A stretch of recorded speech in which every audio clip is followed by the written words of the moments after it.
Vous maîtrisez à la perfection les meringues françaises et italiennes, mais vous ne connaissez pas la meringue suisse, alors nous allons immédiatement remédier à votre problème. Bonjour à tous. La meringue suisse, c'est certainement la moins connue des trois. Meringue italienne et française, tout le monde maîtrise. La meringue suisse, elle diffère essentiellement par son caractère peu aérien. Alors on va l'utiliser essentiellement pour réaliser des décors ou bien encore pour confectionner des petits champignons.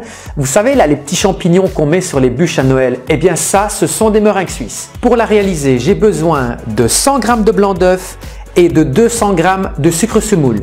Il faut toujours compter environ 2 fois plus de sucre que de blanc d'œuf. Je verse le sucre sur les blancs d'œuf et je vais faire monter ce mélange à 50-55 degrés au bain-marie. J'ai disposé une casserole d'eau et j'ai posé le bol dessus.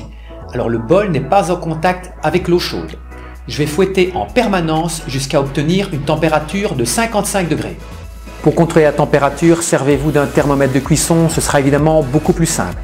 Si vous n'en avez pas, il y a quand même un autre moyen de contrôler les 55 degrés. Vous prenez votre doigt, vous le mettez dans les blancs d'œuf et dès que ça brûle, c'est que c'est bon. Je fouette en permanence.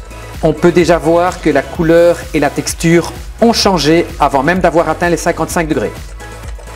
Et bien voilà, le mélange est à bonne température. On vient d'atteindre les 55 degrés. Je vais sortir du feu. Je vais continuer à fouetter la meringue jusqu'à complet refroidissement. Alors il y en a à peu près pour 10 minutes, donc servez-vous d'un fouet, ce sera beaucoup plus facile.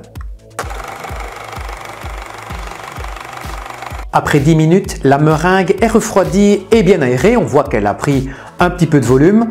On va pouvoir la pocher sur une plaque. À l'aide d'une poche à douille, je vais pocher des petites boules de meringue.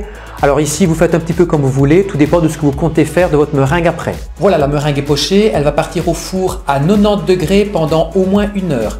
La durée de cuisson, ça dépend évidemment de la taille de vos meringues. Plus vos meringues sont grosses, plus il faudra un temps de cuisson important. Vous pouvez aller de 1 heure à 3 heures sans problème. Après avoir passé 2 heures au four, les meringues sont cuites, elles sont craquantes, juste comme il faut, du moins juste comme je les aime.